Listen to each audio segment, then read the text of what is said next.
माता लक्ष्मी कहती है, घर की ये 5 चीजें कभी किसी को नहीं देनी चाहिए। आज हम आपको माँ लक्ष्मी की प्राचीन कथा सुनाते हैं।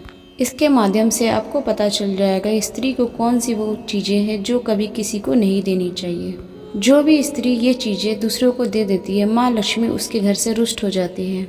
इसीलिए दोस्तों, आप इस कथा को अवश्य सुनिए, क्योंकि आधा अधूरा ज्ञान कभी किसी के लिए अच्छा नहीं होता है। जो भी इस कथा को पूरा सुनता है, माँ लक्ष्मी उसकी खुशियों से झोली भर देती है। तो चलिए बिना देरी किए आपको वो प्राचीन कथा का श्रवण कराते हैं।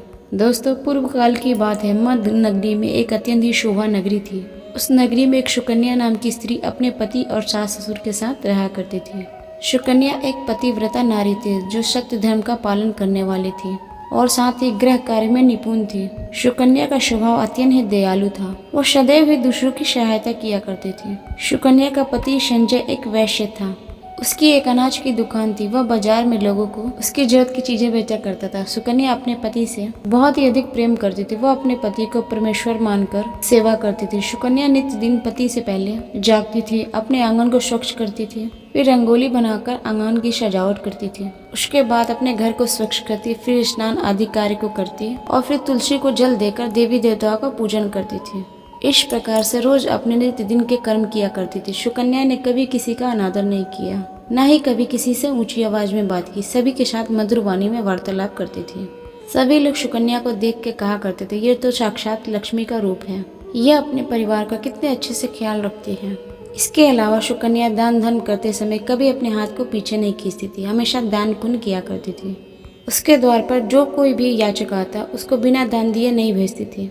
उसके द्वार से कभी भी कोई खाली हाथ नहीं जाता। उसके द्वार पर जो कोई भी आता था वह भरपेट भोजन करके ही लौटता था, जिसके उसके द्वार पर आए हुए सभी याचक अत्यंत ही प्रसन्न होकर उसको आशीर्वाद देकर लौट जाते थे। इतना ही नहीं, सुकन्या अपने पड़ोसियों की भी सहायता किया करती थी। उसके पड़ोस में जो कोई भी दुखी व्यक्ति रहते थे उसे नित्य दिन भोजन दिया करती थी। पड़ोसियों को जो कुछ भी लगता सुकन्या बिना विचार किए उन्हें दे देती थी, जिस कारण से सुकन्या के पड़ोसी भी उसका अधिक सम्मान किया करते थे। वो कहते थे, अहो सुकन्या तो एकदम साक्षात देवी है। देवी साक्षात माँ अन्नपूर्णा ने सुकन्या के रूप में जन्म लिया है। लोग कभी भी सुकन्या की प्रशंसा करते तो उसके विषय में हमेशा अच्छा ही बात किया करते थे। लेकिन इतना सब सुनने के बाद भी सुकन्या ने कभी अपने आप पे घमंड नहीं किया। वो हमेशा उन सभी से आदर और सम्मान के साथ बातें किया करती थी। फिर एक दिन की बात है, सुकन्या की पड़ोसन उसके घर पे आती है। सुकन्या उसका स्वागत करती है और बड़े प्रेम से कहती है, हे बहन, हमारे घर में आपका स्वागत है। आज किस कारण से आपका आगमन हुआ? यदि कोई वस्तु चाहिए तो मुझसे मांग लो, तुम्हारी अवश्य ही मदद करूंगी। सुकन्या की पड़ोसन कहती है, हे सुकन्या बहन, आज मेरे घर में बहुत सारे रिश्तेदार आए हैं। उनके लिए मैं खाना बना रही हूँ, इसीलिए मैं तुम्हारे पास रोटी बनाने के लिए चकला बेलन तवा मांगने के लिए आई हूँ। यदि कुछ समय के लिए तुम मुझे दे दो तो बड़ी ही कृपा होगी। मैं काम हो जाने के बाद तुम्हें जल्दी ही लौटा दूंगी। सुकन्या कहती है, हे बड़ी बहन, इसमें क्या बात है? अभी मुझे चकला बेलन की आवश्यकता नहीं है, मैं तुम्हें अवश्य देती हूँ। रुको, मैं तुम्हें अभी ला कर देती हूँ। फिर सुकन्या रसोई घर में जाती है और रसोई घर से तवा बेलन लेके आती है और उस पड़ोसन को दे देती है। तभी पड़ोसन कहती है, हे बहन, तुम्हारा बहुत बहुत धन्यवाद। आज तुमने मेरा काम सफल कर दिया। मैं अपने मेहमानों को भोजन कराकर तुम्हारा चकला बेलन अवश्य देकर चली जाऊंगी। सुकन्या कहती है, हे बहन, चिंता की कोई बात नहीं है। जब भी तुम्हारा कार्य पूर्ण हो जाए तब तुम मुझे लौटा देना। फिर उस पड़ोसन चली जाती है। कुछ समय बाद अन्य एक स्त्री सुकन्या के घर में आती है। सुकन्या उसका भी स्वागत करती है और उससे पूछती है, पधारो बहन, आपको क्या चाहिए, क्या आवश्यकता है? संकोच न करो, बताओ तुम्हें मुझसे क्या चाहिए, मैं तुम्हारी मदद जरूर करूंगी। तब वो स्त्री कहते, हे बहन, मेरे घर में बहुत ही गंदगी हो गई है और मेरे घर को साफ करने के लिए मेरे पास कुछ भी नहीं है, इसीलिए मैं तुम्हारे पास झाड़ू मांगने के लिए आई हूँ। यदि तुम्हें कोई समस्या ना हो तो कृपया करके तुम अपने घर का मुझे झाड़ू दे दो। तब सुकन्या कहती है, बहन, इसमें कौन सी बड़ी बात है, तुम रुको, मैं अभी अपने घर की झाड़ू तुम्हें लाकर देती हूँ। फिर पड़ोसन कहती है, बहन, जैसे ही मेरा काम खत्म होगा मैं तुम्हें वापस देकर चली जाऊंगी। फिर सुकन्या कहती है, कोई बात नहीं, आराम से अपना काम खत्म करके जब काम खत्म हो जाए तब मुझे लाकर दे देना। इतना कहकर सुकन्या घर के अंदर जाती है और झाड़ू लेके आती है और वो स्त्री को दे देती है। वो स्त्री सुकन्या के घर के झाड़ू लेकर चली जाती है। फिर कुछ देर बाद अन्य एक स्त्री सुकन्या के घर पे आती है। सुकन्या उसका भी बड़ी प्रेम से स्वागत करती है। सुकन्या कहती है, पधारो बहन, आज मेरे घर में किस कार्य से आगमन हुआ? कुछ भी चाहिए निसंकोच होके कहो, मैं तुम्हारी सहायता अवश्य ही करूंगी। तब वो स्त्री कहती है, हे सुकन्या बहन, तुम बड़ी ही दयालु हो। मैंने तुम्हारे बारे में बहुत ही सुना है, तुम सभी की मदद करती रहती हो। इसलिए मैं तुम्हारे पास एक छोटी सी मदद मांगने के लिए आई हूँ। हे बहन, संकोच न करो, तुम्हें जो कुछ भी चाहिए मुझसे मांग लो, मेरे पास अगर होगा तो अवश्य ही दूंगी। तब वो स्त्री कहती है, हे सुकन्या बहन, आज मेरी बेटी को देखने के लिए लड़के वाले आ रहे हैं, इसीलिए मैं चिंता में हूँ। मेरे पास पहनने के लिए एक भी गहना नहीं है, फिर मैं अपनी बेटी को क्या दूं? उसके पास पहनने के लिए अच्छे वस्त्र भी नहीं है। कृपया करके आप थोड़े गहने और वस्त्र उधार में दे दीजिए, केवल एक दिन के लिए। जब लड़के वाले देख कर चले जाएंगे मैं तुम्हें वापस लौटा दूंगी। उस पड़ोसन की बात सुनकर सुकन्या कहती है, बस इतनी सी बात है बहन, तुम चिंता मत करो, मैं तुम्हें अवश्य ही दूंगी। तुम्हारी पुत्री मेरी छोटी बहन की जैसी है, उसकी सहायता मैं अवश्य ही करूंगी। मैं तुम्हें अभी अपने गहने और साड़ी देती हूँ, जिसे पहनकर तुम्हारी पुत्री राजकुमारी लगेगी। फिर सुकन्या अंदर जाती है और अंदर से साड़ी और गहने लेकर आती है और उस पड़ोसन को दे देती है। वो पड़ोसन प्रसन्न होकर सुकन्या के गहने और साड़ी लेकर चली जाती है। फिर शाम हो जाती है। अनेक पड़ोसन सुकन्या के घर पे आती है। सुकन्या उसका भी बड़े प्रेम से स्वागत करती है। पधारो बहन, आज किस कारण से मेरे घर में तुम्हारा आगमन हुआ? बताओ, मैं तुम्हारी किस प्रकार से सहायता कर सकती हूँ? तुम्हें जो कुछ भी चाहिए निसंकोच होकर कहो, मैं तुम्हारी मदद अवश्य करूंगी। वो पड़ोसन कहती है, हे सुकन्या बहन, तुम बड़ी ही दयालु हो, तुम सभी की मदद करती हो, इसीलिए मैं तुम्हारे पास आई हूँ। मेरा बच्चा भूखा है और उसे पिलाने के लिए दूध नहीं है, इसीलिए मैं तुम्हारे पास दूध मांगने के लिए आई हूँ। अगर थोड़ा सा दूध मिल जाता तो बड़ी ही कृपा होती। सुकन्या कहती, अरे बहन, इसमें कौन सी बड़ी बात है, लो अभी मैं तुम्हें दूध दे देती हूँ। सुकन्या रसोई घर में जाती है और दूध लेके आती है, उस पड़ोसन को दे देती है। वह पड़ोसन प्रशंसा से उस दूध को लेकर चली जाती है। इस प्रकार से सुकन्या अपने सभी पड़ोसियों की मदद कर देती है और प्रसन्न होकर घर का काम करने में लग जाती है। फिर रात्रि होते ही उसका पति घर को लौट आता है। सुकन्या अपने पति को प्रणाम करती है और उसकी खूब सेवा करती है। रात को दोनों पति पत्नी आनंद पूर्वक सो जाते हैं। फिर दूसरे दिन जागते हैं तो उनके कानों में एक बहुत ही बुरी खबर आती है। एक आदमी दौड़ते हुए सुकन्या के घर पे आता है और सुकन्या के पति से कहता है, हे भाई, कल रात को तुम्हारी दुकान किसी ने लूट ली है, सारा माल गायब है। सुकन्या का पति घबराकर दौड़ते हुए दुकान की तरफ जाता है और देखता है उसका सारा माल किसी ने लूट लिया है और वो देखता है कि उसके दुकान में रखा हुआ सारा धन भी किसी ने लूट लिया है। वो दुखी और निराश होकर घर को लौटता है और साथ ही सुकन्या को सारी बात बताता है, जिसको सुनकर सुकन्या बहुत ही दुखी हो जाती है। सुकन्या कहती है, आप चिंता ना करें जी, हमारे घर में अभी भी बहुत सारा धन रखा हुआ है, जिससे आप फिर से व्यापार शुरू कर सकते हैं। फिर सुकन्या अपने घर के तिजोरी में देखती है तो वह भी पूरी तरह से खाली दिखाई देती है। उसके अंदर का भी सारा माल अब चोरी हो चुका है।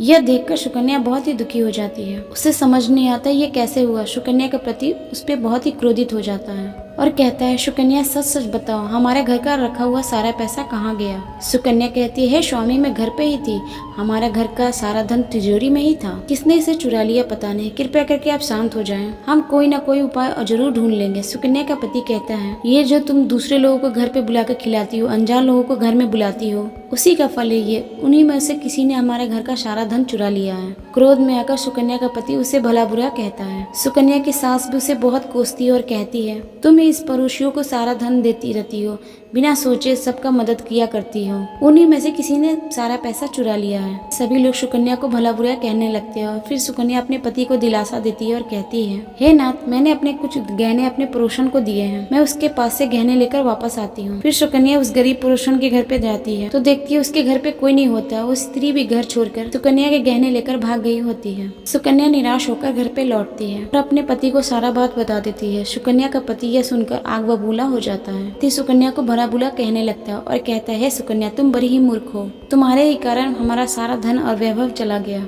तुम्हारे दान देने की आदत से ही हमारे ऊपर ये सारी मुसीबत आई है। अब तू इस घर में नहीं रह सकती, तू इसी क्षण इस घर को छोड़कर चली जा। सुकन्या कहती है, नाथ, आपको छोड़कर मेरे इस दुनिया में कोई नहीं है, मैं आपको छोड़कर कहाँ जाऊँ? सुकन्या का पति कहता है, तू कहीं पर भी जा, पर इस घर में अब तू नहीं रह सकती, तेरे ही कारण सब बर्बाद हुआ है, तू इस घर में रहेगी तो बचा कुचा और बर्बाद हो जाएगा। सुकन्या अपने पति से हाथ जोड़कर विनती करने लगती है। सुकन्या अपने पति से कहती है, हे स्वामी, आप ऐसा ना कहिए, माँ आपके बिना नहीं जीवित रह सकती, आप अपनी इस दासी को घर से ना निकालिए। लेकिन सुकन्या का पति एक नहीं सुनता और उसे अपने घर से धक्के मारकर निकाल देता है। तब आप इस घर में वापस मत आना, चाहे किसी नदी में कूदकर मर जाना, लेकिन अब इस घर में तू मेरे साथ नहीं रह सकती। फिर सुकन्या दुखी होकर रोते हुए अपने पति के घर को छोड़कर चली जाती है। चलते चलते सुकन्या माता लक्ष्मी लक्ष्मी के मंदिर में जाती है और माँ लक्ष्मी से प्रार्थना करते हुए कहती है, हे माँ, मैंने ऐसा कौन सा पाप किया है, कौन सी गलती हुई है जो मेरा ये हाल है। मैं आपकी तो नित्य दिन पूजा करती हूँ, फिर भी आपने मेरा घर क्यों छोड़ा? कृपया आप मुझे बताओ माँ, मैंने ऐसा कौन सा अपराध किया जो मुझसे आप रुष्ट हो गई हो। फिर सुकन्या वहीं पे बैठ के सोचने लगती है, यदि पति मेरे मुझे स्वीकार नहीं करेंगे तो मैं जीवित रह के क्या करूँगी।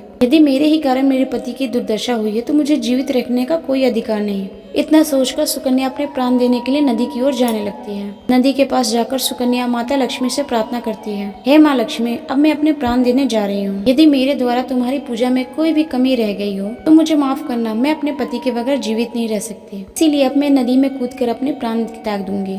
इतना कहकर सुकन्या नदी में कूदने ही वाली होती, साक्षात माँ लक्ष्मी प्रकट हो जाती है। माँ लक्ष्मी सुकन्या से कहती है, रुक जाओ सुकन्या, क्या कह रही हो? तभी सुकन्या आंखें खोलती है तो देखती है साक्षात माँ लक्ष्मी उसके सामने खड़ी है। माँ लक्ष्मी के दर्शन करके सुकन्या बहुत ही प्रसन्न हो जाती है और माँ को बारंबार नमस्कार करते हुए कहती है, हे माँ लक्ष्मी, मुझे क्षमा करो, मैं बहुत ज्यादा पाप करने जा रही थी। तभी देवी लक्ष्मी कहती है, हे सुकन्या, मनुष्य को स्वयं अपने प्राण नहीं लेने चाहिए, यह महापाप है। ईश्वर ने जो शरीर प्रदान किया उसे ऐसे ही नष्ट नहीं करना चाहिए। सुकन्या कहती है, हे माँ, मैं विवश हूँ, मेरे पति ने मुझे त्याग किया है और स्त्री को अपने पति को छोड़कर नहीं रहना चाहिए। मैं अपने पति को छोड़कर जीवित नहीं रह सकती, इसीलिए मैं अपने प्राण त्यागने जा रही हूँ। देवी लक्ष्मी कहती है, सुकन्या, मैं सब कुछ जानती हूँ और ये भी जानती हूँ तुम्हारे पति ने तुम्हारा त्याग क्यों किया है। ये सब तुम्हारे भूल के कारण हुआ है। तुमने अनजाने में कुछ ऐसी चीजों का दान किया है जिस कारण से मुझे तुम्हारा घर छोड़कर जाना पड़ा। जो भी स्त्री अपने घर की इन चीजों को दे देती है उस घर में मेरा वास नहीं होता है। मैं उन वस्तुओं के साथ ही उनका घर छोड़कर चली जाती हूँ। तभी सुकन्या कहती है, हे माँ, ऐसी वो कौन सी वस्तुएं हैं, कृपया आप मुझे बताइए, मैंने ऐसी कौन सी वस्तुओं का दान किया जिस कारण से आपने मेरे घर का त्याग किया है। तभी देवी लक्ष्मी कहती है, हे पुत्री, तुम ध्यान पूर्वक सुनो, मैं तुम्हें बताती हूँ जो किसी भी स्त्री को दूसरों को नहीं देनी चाहिए। इन चीजों का ध्यान करने पर मैं उस घर को छोड़कर चली जाती हूँ। सुकन्या, सबसे पहली वस्तु है चकला, बेलन और तवा। किसी भी स्त्री को अपने घर का चकला, बेलन और तवा दूसरों को नहीं देनी चाहिए। रसोई घर में इन वस्तुओं का महत्व सबसे अधिक होता है। इन वस्तुओं की पवित्रता सदैव ही बनी रहनी चाहिए। इन्हीं वस्तुओं से भगवान विष्णु को प्रसाद बनाया जाता है और तवे पर बनी पहली रोटी भी गाय को खिलाई जाती है। इसीलिए हमेशा इन वस्तुओं को स्वच्छ और शुद्ध रखना चाहिए। दूसरों को देने पर ये अपवित्र हो सकती है और फिर इनका उपयोग करना अशुभ फल प्राप्त होता है। इसीलिए सुकन्या, अपने घर की चकला, बेलन और तवा अपने पड़ोसन को देकर तुमने पहली गलती की। आगे माँ लक्ष्मी कहती है, सुकन्या, अब तुम दूसरी वस्तु के बारे में सुनो। तुमने अपने पड़ोसन को अपने घर में रखी झाड़ू भी दे दी। मेरा वास होता है, जो वस्तु मुझे सबसे अधिक प्रिय है तुम्हें उसे ही दूसरों को दे दिया, तो फिर मैं तुम्हारे घर में कैसे ठहरती। है सुकन्या, जो स्त्री अपने घर की झाड़ू दूसरों को दे देती है, मैं उस घर को त्याग देती हूँ। झाड़ू से उस घर की शुद्धता की जाती है, स्वच्छता होती है, वहीं पर मेरा वास होता है। ध्यान में रखना सुकन्या, हमेशा झाड़ू को छिपा कर रखनी चाहिए। झाड़ू पर बाहरी व्यक्ति की दृष्टि भी नहीं पड़नी चाहिए। झाड़ू एक अत्यंत पवित्र वस्तु है, इसे पैर भी नहीं लगाना चाहिए और इससे निष्ठा आदि प्रकार की गंदगी भी नहीं साफ करनी चाहिए।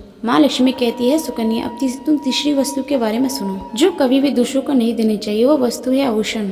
कभी भी एक स्त्री को अपने आभूषण कभी भी दूसरों को नहीं देना चाहिए। मैं सदैव ही आभूषण में वास करती हूँ। स्त्री के 16 श्रृंगार में गहनों का अधिक महत्व होता है। एक विवाहित स्त्री को अपने आभूषण कभी भी दूसरों को पहनने के लिए नहीं देना चाहिए। जो स्त्री अपने आभूषण दूसरों को देती है उसके जीवन में दुर्भाग्य आता है। सुकन्या, मैं अब तुम्हें चौथी वस्तु के बारे में बताती हूँ कि भी मनुष्य को शाम हो जाने के बाद सफेद वस्तुओं का दान नहीं करना चाहिए। और तुमने शाम के समय में दूध का दान किया था। शाम को दूध का दान करने से दुर्भाग्य आता है। शाम को सफेद वस्तुओं का दान नहीं करने चाहिए। मनुष्य के जीवन में अशुभ काल आता है। माँ लक्ष्मी रुष्ट हो जाती है। सुकन्या, मैंने उन सभी वस्तुओं के बारे में बता दिया है जिन्हें तुम्हें दान नहीं करनी चाहिए थी। तभी सुकन्या कहती है, माँ लक्ष्मी, मुझसे बड़ी बड़ी भूल हो गई। मैं इन बातों से अनजान थी, कृपया मुझे क्षमा करो। अब मुझे प्रायश्चित करने का उपाय बताया। तभी देवी लक्ष्मी कहती है, सुकन्या, तुमने प्रायश्चित पहले ही कर लिया, अब तुम घर को जाओ। मैं तुम्हें तुम्हारा संपूर्ण धन, वैभव और संपत्ति लौटा देती हूँ। इतना कहकर माँ लक्ष्मी वहाँ से अंतर्ध्यान हो जाती है। फिर सुकन्या भी माँ लक्ष्मी को धन्यवाद देती है और उस स्थान से घर को जाने लगती है। तभी उसका पति ढूंढते हुए उसकी तरफ आता है और सुकन्या से आकर क्षमा मांगता है